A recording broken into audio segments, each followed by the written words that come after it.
Adeu Ràdio Televisió Valenciana, crònica del penúltim fracàs de la societat valenciana. I parlem amb un dels editors d'este llibre, Vicent Climent. Vicent, benvingut. Hola.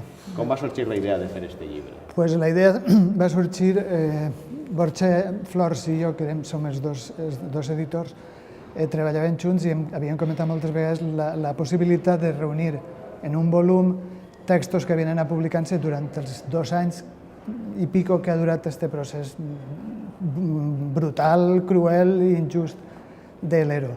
Eren textos publicats en diaris, eren textos publicats en blogs personals o en pàgines web, i la veritat és que era una llàstima que es perdera aquest material que dona idea de com ha sigut aquest procés. I que era necessari conservar la memòria. Clar, evidentment, jo m'agrada dir que és un testimoni de la desfeta, un testimoni, a més, en primera persona, evidentment.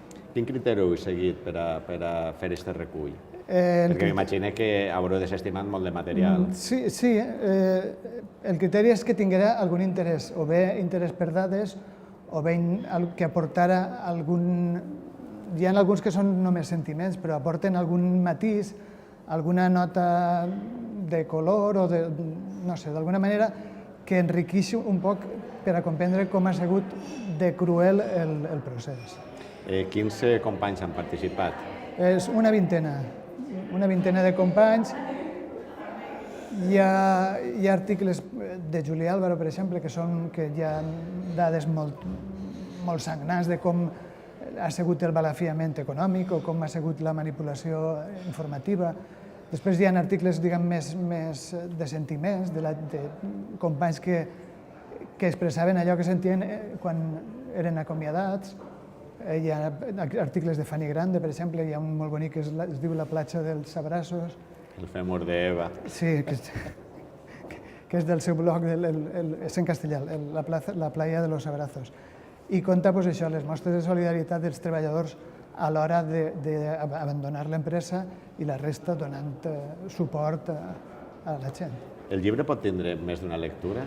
Ara que estem en una altra realitat, el llibre vareu fer el recull en un moment determinat, els articles havien sigut escrits abans, però ara tenim una altra realitat, i l'altra realitat és que ha passat una destral i s'ha assassinat un mitjà públic valencià. Diguem que el llibre, el fet més important que tenia en vista serà el judici.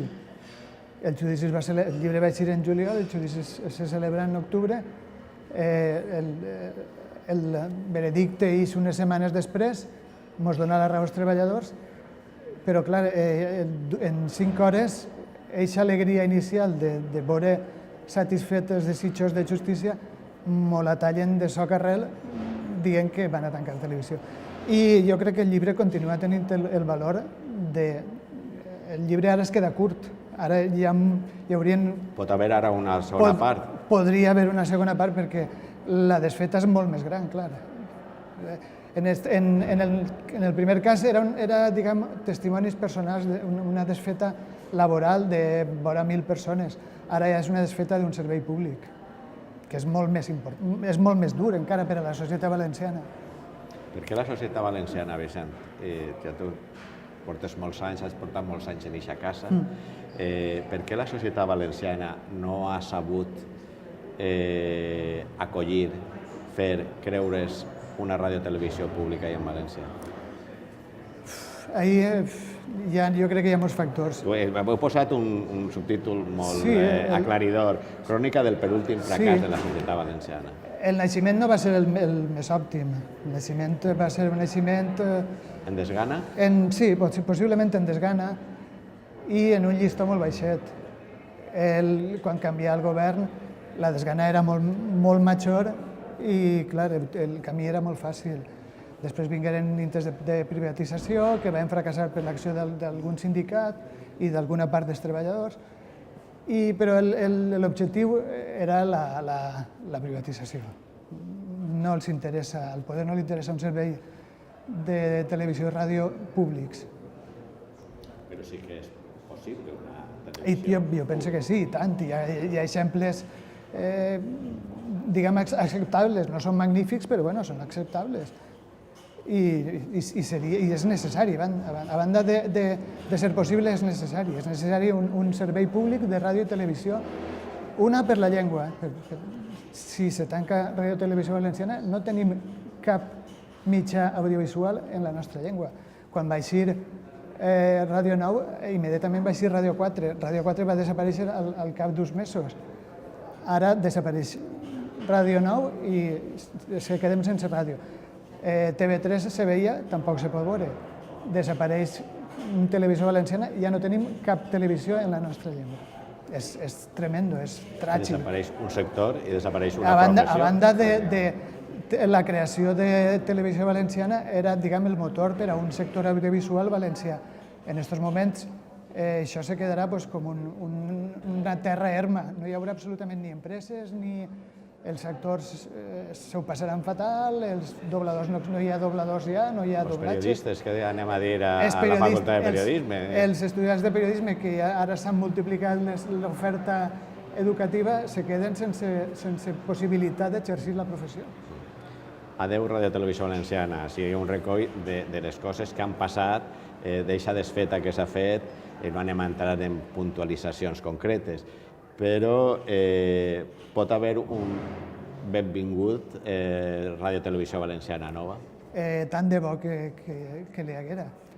Els treballadors i en el nostre cas el comitè d'empresa estan peleant per això, estan peleant a més, jo crec que d'una manera molt honesta i molt digna, perquè si hi hagi una televisió valenciana que siga sostenible i útil. Si no és sostenible i útil no serveix per a res. Fins ara no ha sigut sostenible perquè s'ha balafiat molt i útil tampoc ha sigut tot l'útil que podria haver sigut. Quin seria el desig de Vicent Climent com a editor d'aquest llibre? Quin seria el desig? I com a treballador de Ràdio Televisió, quin seria el seu desig, la seva aspiració? Què t'agradaria que ara tancarem els ulls i trobar-nos demà? M'encantaria una televisió que tots els sectors de la població, o el màxim nombre de sectors de la població, se sentiren identificats en ella. En valencià, evidentment, sense complexos, en valencià i punto, perquè oferta en castellà en tenim de sobres. Necessitem una televisió en valencià i punto. Després, que siga plural, que siga objectiva i simplement això. I la qualitat, en aquestes premisses la qualitat vindria, jo crec que donada. Ja. Vindria donada. Vicent Climent, adeu Ràdio Televisió Valenciana, crònica del penúltim fracàs de la societat valenciana. Moltes gràcies per vindre a presentar el llibre. Molta sort i continuem lluitant. Esperem que hi hagi sort, però per a tots. Per a nosaltres, els treballadors, i per a la societat valenciana. I Ràdio Televisió Valenciana no es tanca. No es tanca, no.